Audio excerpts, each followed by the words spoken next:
Hey folks, Papa D here from David Delivers Space. Just wanted to bring you a quick video today of the Starlink launch out of the Cape. It's Starlink 6-40 and it is carrying 23 of the version 2 mini satellites to orbit. The booster's 1076, B1076, flight number 11 for that booster. That booster had a 57-day turnaround time, so that is right in line with what we normally see for turnaround. And landing will be at Just Read the Instructions, the drone ship just off the coast of Florida.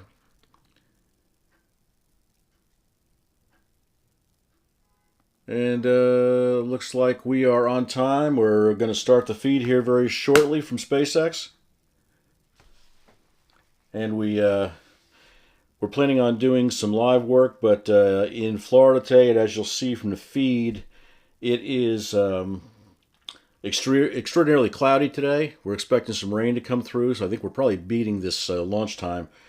But due to that, anything other than just the remote feed was pretty much impossible.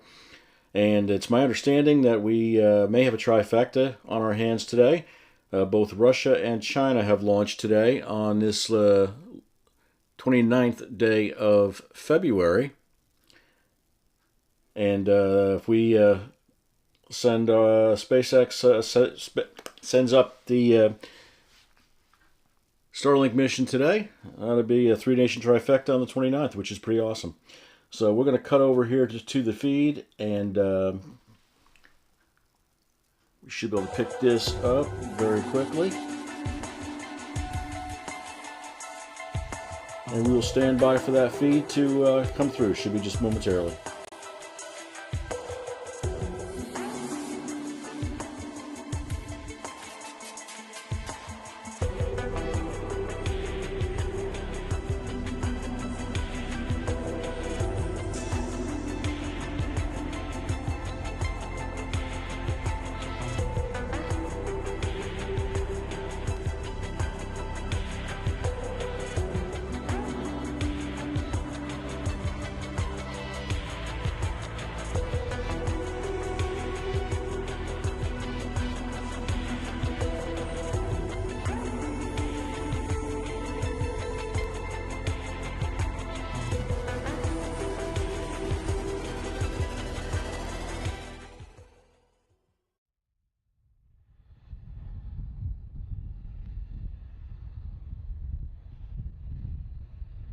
Tanks are pressing for strong back retract.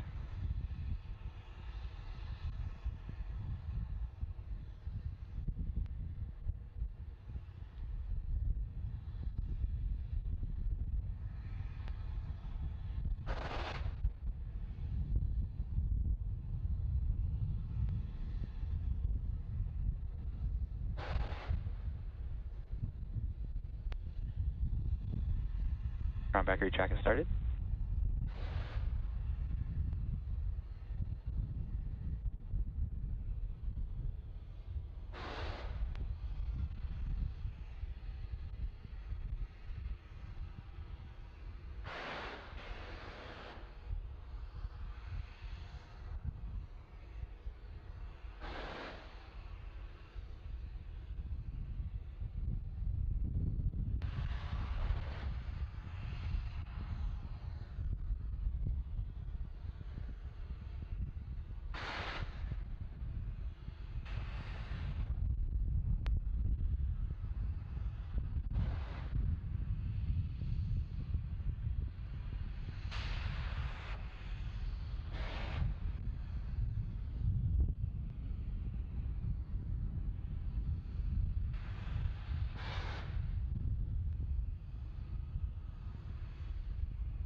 Stage 1, lock load complete.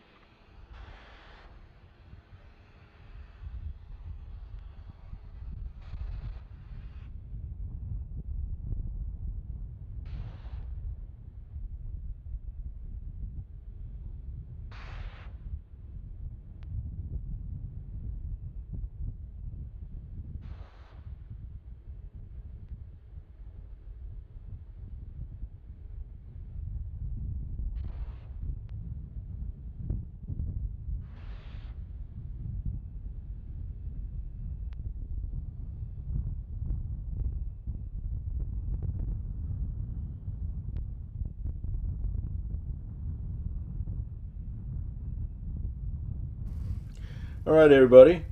Looks like we're at T Stage 2, minus lock load just complete. under 2 minutes. Completed LOX load. And we're coming up on startup at 1 minute. Meaning of that, of course, is that the internal computers will take over the launch. Ground gas closeouts. And they are closing out the ground gas lines, which means they're going to vent all that LOX. So there's no problems at liftoff, of course. And like I said, at 1 minute, the vehicle will take over internally, controlling the launch. Of course, it can always be scrubbed if there's an issue on the ground. But from this point forward, unless the ground intercedes. Falcon 9 is in startup. There we go. So I'll stand by. We can all watch the launch of Starlink Group 6-40 on booster 1076 out of Cape Kennedy. Enjoy. Go for launch.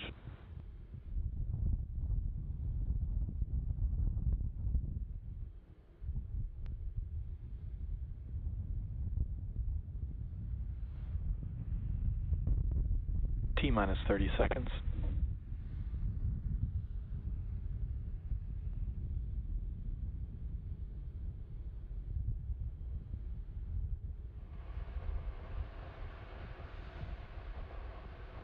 Fifteen seconds. T minus 10, 9, 8, 7, 6, 5, 4, 3, 2, 1. Ignition and liftoff. Go Falcon, go Starlink.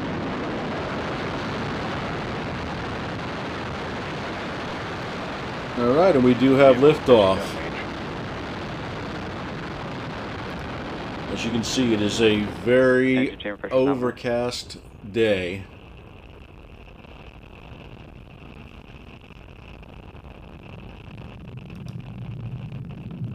But clearly the conditions were good enough to send this up. And that is Flight 11 of Booster B 1076.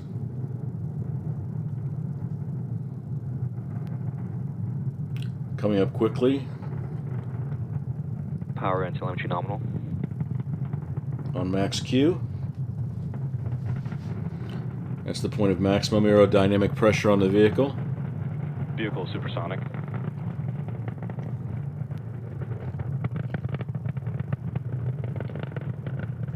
And at the Cape, they should have heard or be hearing shortly the sonic boom.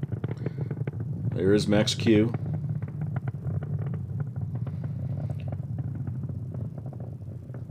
Next big event's coming up here in about a minute and a half, I guess. Will be main engine cutoff and stage separation.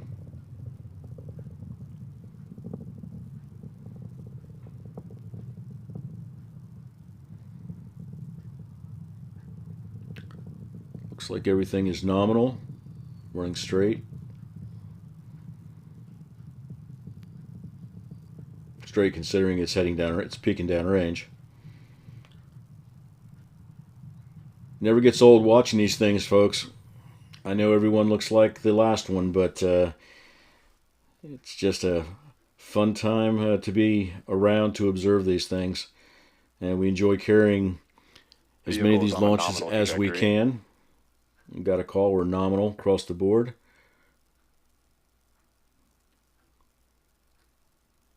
And back chill.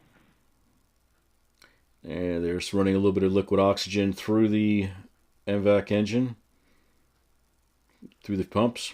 That way they won't be shocked when they fire them up. MVAC engine is the Miko. optimized engine for their stage separation. Stage And that separation MVAC confirmed. should be firing up. MVAC There she ignition. goes. As I was saying, it's a vacuum optimized engine for use outside of the atmosphere. Not something that could or would ever be used prior to that. We're seeing those grid fins extend themselves. In the process of reconfiguring stage 1, those grid fins will be used once the stage 1 is able to hit the thicker part of the atmosphere, and they will be responsible for the lion's share of maneuvering. There go the Fairing fairings. separation confirmed. And as I always remind everybody, that is a big cost savings. About $6 million nut. Those will be recovered. Not sure what ship is going to get those today. I didn't see anything on that.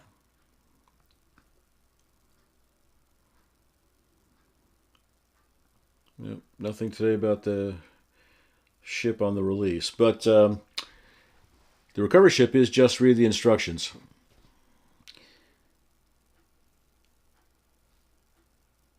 And as you can see, you're going to notice those cold gas thrusters helping reposition stage 1,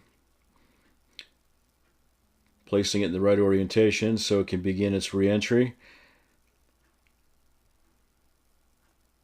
Looks like at 116 kilometers we've hit apogee. Speed is dropping off a little bit, but the majority of the speed will not burn off, of course, until the re-entry burn takes place, which should be coming up here in just a couple minutes. Stage 1 is nominal. Not quite yet reached its parking orbit. Speed is still increasing.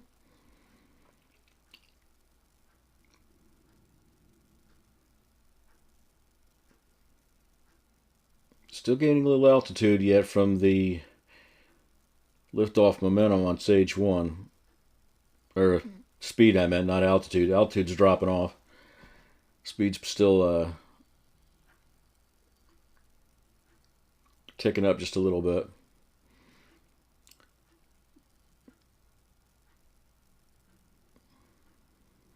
Vehicles are on a nominal trajectory. Good call. And that's a view up the length of the stage 1, looking up to where stage 2 was. I want to just, as always, thank SpaceX for providing amazing video, allowing us to educate the public and share the excitement of the space. Used to call it a race, but I don't think it's a race as much as it's a bunch of sprints right now. But the commercialization of space is, no pun intended, taken off. And SpaceX has and will be in the forefront of it, and we appreciate them providing this video and allowing us to share it with y'all.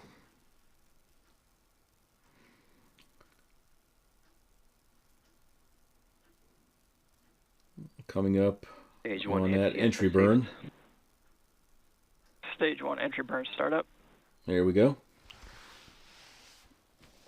And you will see speed and altitude drop off quite a bit. It's a short burn.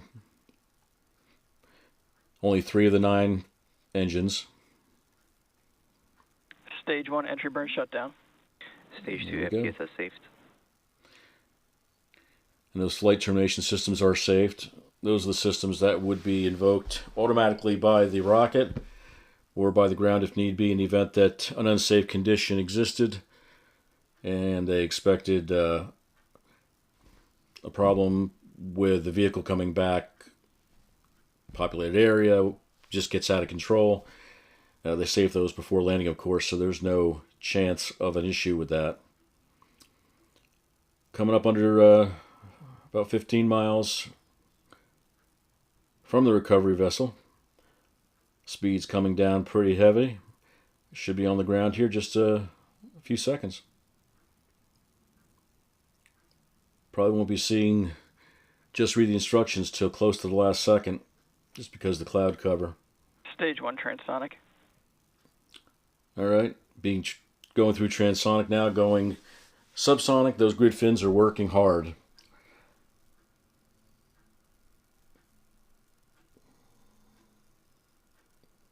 If you look real carefully, you can see them moving. Here comes the water.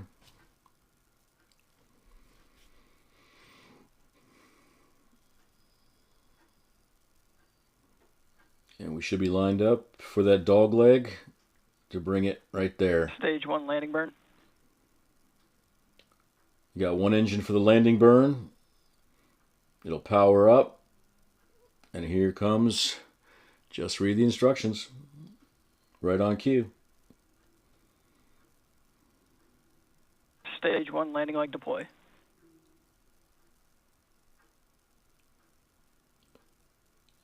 And we have confirmed landing of booster 1076, its 11th flight to orbit. Stage 2, it's going to be coming up on SECO shortly. There you There we go. So we have a successful launch, landing, orbital insertion. If you want to follow, Nominal best place to orbit insertion. follow the release of the satellites would be through the X/Twitter feed. SpaceX is awesome that way, keeping us all advised as to where things are going and that things have gone well. We hope that those 23 mini-sats are able to get to their respective orbits, become part of the existing constellation. All right, folks, with that, we're going to call it a day. We do have a delay in the launch that was supposed to be for this evening in the morning, and that would have been get all my close down here. There we go. Make sure we're no longer doing something we shouldn't. But we have the launch going out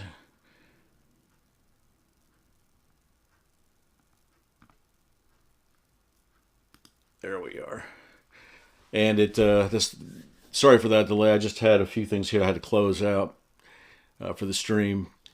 But the Falcon 9 Block 5 that's going to be launching Crew 8 to the International Space Station was supposed to go off this evening or tomorrow morning. That's been moved to Saturday the 2nd at 11:16 p.m. Eastern. That's a launch from Kennedy, LC-39A, and we'll be carrying that. We'll be going live roughly around about 10:30 or so. And we'll carry all that coverage and hopefully be able to catch some outside live launch video of the launch depending on the conditions. But short of that, thank you for coming out today and seeing this one with me. We'll see you for the next one. Want to thank all the subscribers. You guys are awesome. We've been knocking it out of the park. Please continue watching and sharing. The channel is growing. We're able to share it quite a bit with more and more people, and that's an exciting thing, what the whole mission is all about. If you're not currently a subscriber, look around a little bit, watch some of the videos. We try to provide as much live video as we possibly can, and please consider subscribing and liking and ringing the bell and all that good stuff. We are ecstatic with what we've been able to do so far, and we look forward to doing a whole lot more with all that's going off in the space world right now. So with that, I will say good afternoon. Have a great rest of the day, and we'll see you for the launch on Saturday.